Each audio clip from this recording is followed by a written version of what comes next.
Hi everyone, this is Jim. Welcome to this Blitz chess postmortem. This is a postmortem of my Blitz game number 227. I was black here and we got into a Sicilian with the e4, c5, knight f3, knight f3, d6, d4, the open Sicilian takes, knight f6, knight c3. All these are standard moves, and now there's the big choice. There's the a6, the Najdorf, knight c6, the classical, e6, the Scheveningen, and g6, the dragon. So I chose g6 for this Blitz game. In over-the-board chess, I usually choose knight c6. It's a little more solid. Got tired of being destroyed. I used to play the dragon in over-the-board chess, and just lost too many games.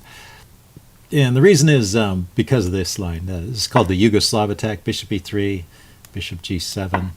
Now there is one trick here you need to know. Sometimes after bishop e3 you are tempted to place your knight out here to harass the bishop, but there's a really neat trick that white has here, which is bishop here check. And what are you going to do? You're losing material. The engine recommends knight c6 as the main idea. But the point is that if you just defend with the bishop like you normally do, then white can just grab that pawn. If you try to defend with knight c6, bishop takes. Oh, no, that's not how it goes. Sorry, take that back. He takes with the knight first, setting up a discovered attack here. And pawn takes, bishop takes. Bishop d7, and the bishop can take the rook over here. Okay, so anyway, white wins the material no matter what. So this knight g5 move in this position is a real mistake because of knight g4. Knight g4 is a mistake because of bishop b5 check, interrupting with the defense of that knight, which is only defended by this bishop. So just a trick to watch out for. So that's why you always play bishop g7. And now white plays f3, because at this point, if he did a different move, let's back up. If he didn't play f3 now and just, say, developed his queen, then you could play here. And this... Oh, actually, developing the queen didn't make sense because it takes pressure off of there. So what else could he do? Say he played a nothing move. Okay, I'm trying to find a nothing move. There's a nothing move. If he plays a nothing move, like a3, then knight g4 harassing the bishop, and the bishop really needs to move somewhere. If he tries this bishop b5 check, you can go king f8, defending your bishop, and then this knight is still defended. So now maybe this isn't... so great, but the idea is that in the long run white wants to keep the knight out of g4. So in this position after bishop g7, white always plays f3, and then so I follow up with the development. Looks like either knight c6 or castles works here. Bishop c4. So bishop c4 is the second choice. Let's back up. After queen d2, both of these make sense, and they're part of the plan. Although a lot of times this is played with queen d2 and castling, and the bishop stays back here to decide later where it might do the most good. Sometimes it wants to end up on e2 and attack along this diagonal. So the bishop c4 is a bit committal, but it does have the advantage of putting more pressure on d5 and stopping me from advancing the d-pawn. So that was the original idea for bishop c4, was to stop this d-pawn advance. So I continue. Once again, I could castle or develop a piece. I chose bishop d7, queen d2 now, and then rook c8. I should probably castle by this time. I'm sort of delaying it. It's something I'm going to play sooner or later. Bishop b3, and then castle here, and we get pretty much back in the main line. Castle's queen side. And so one of the ideas in this position is this knight maneuver, which I do in the game.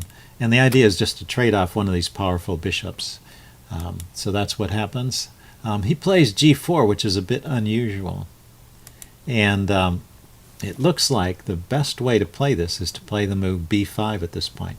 Now, there's kind of two different ways black can play on the queen side. One is to push with the pawns, and the other is to attack with the pieces, get his queen out. So that was... the way I was playing in this game. I was trying to get my queen out and do something active over here in combination with the bishop on g7. But attacking with the pawns is also a good way to play. I play that way sometimes as well.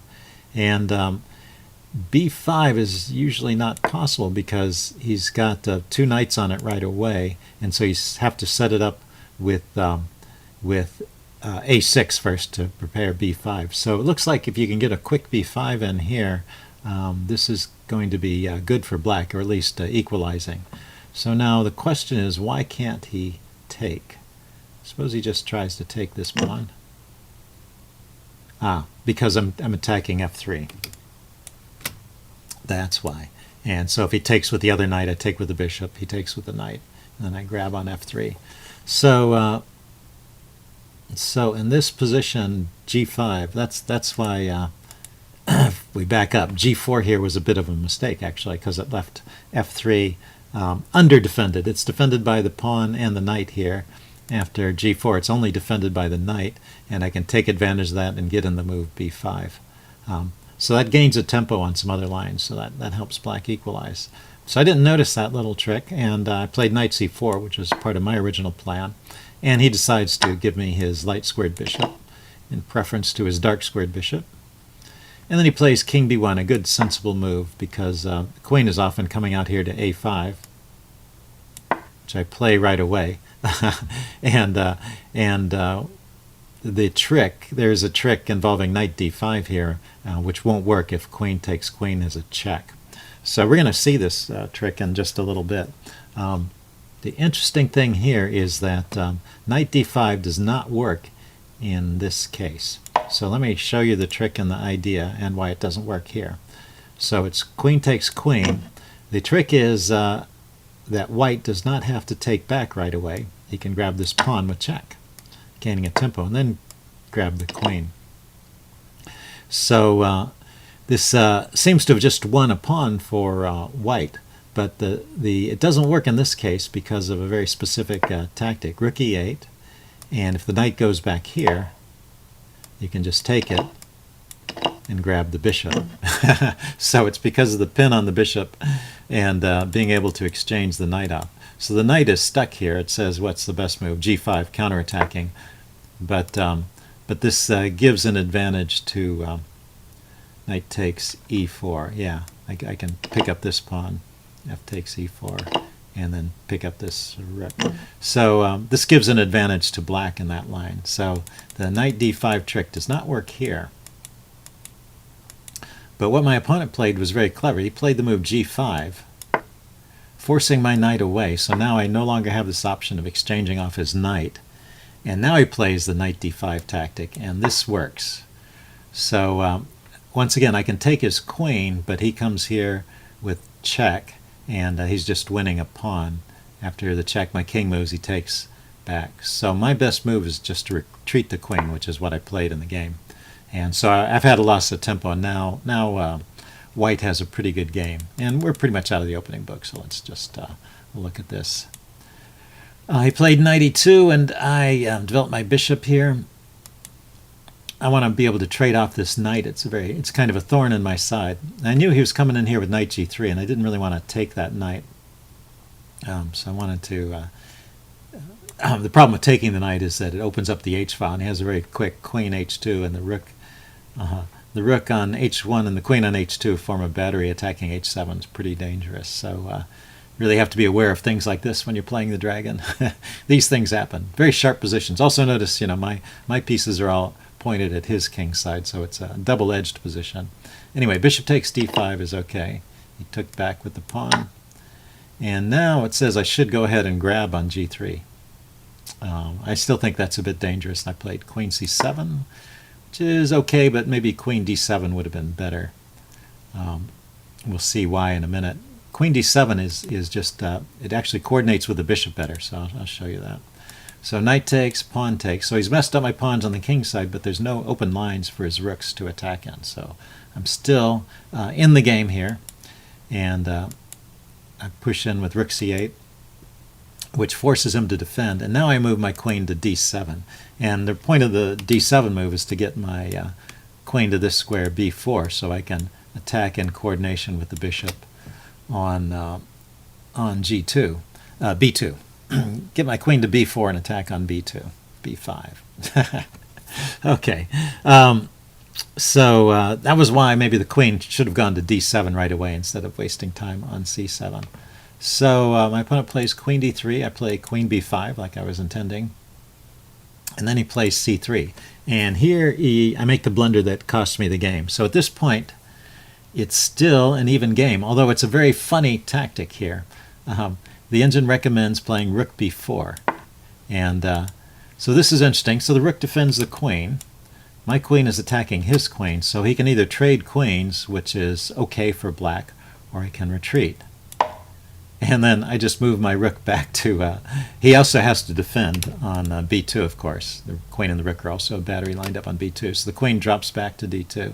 And then rook b to c4 is a computer move, and queen to d3. And the game would end in a draw by repetition if we played the most accurate moves there. So probably to avoid the repetition, he would take, and then this would be an okay position for black. Without the queens, the attack over here is not nearly as threatening, and white's pawns are a bit scattered, as well as mine. So there's only a very slight edge for black. Basically an even game that we can play from here on out.